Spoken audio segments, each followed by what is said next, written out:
Merit kinaladkad. Ano nga ang ibig sabihin ng kinaladkad na ito at anong klase? So bago natin ipagpatuloy ang ating paksa for today's video, kung bago ka pa lang sa aking channel, please subscribe po, like, and pakit na rin po natin guys ang notification bell upang ma-update po tayo tuwing ako po ay nag-upload sa mga viral and trending video.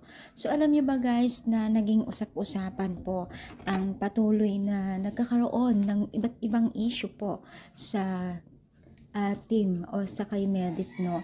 So, itong si Medit ay humingi ng paumanhin dahil nga di umano ay kumbaga para bang naidadamay na daw itong si James sa kanyang or sa mga basher, no? So, syempre guys, unang-una dyan ay nasa larangan tayo ng social media na kung saan ay talagang kakambal na po yan ng mga hindi magagandang komento ng netizens dahil unang-una ay nakapublic ang ating buhay at talagang ang social media ay talagang napakarami.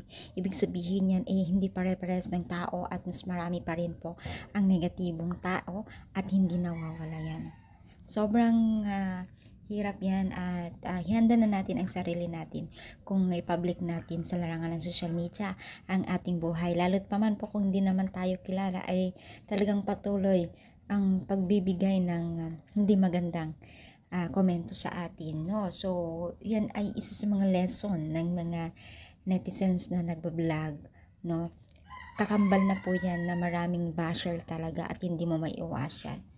Hindi mo talaga maiwasan yan, di ba?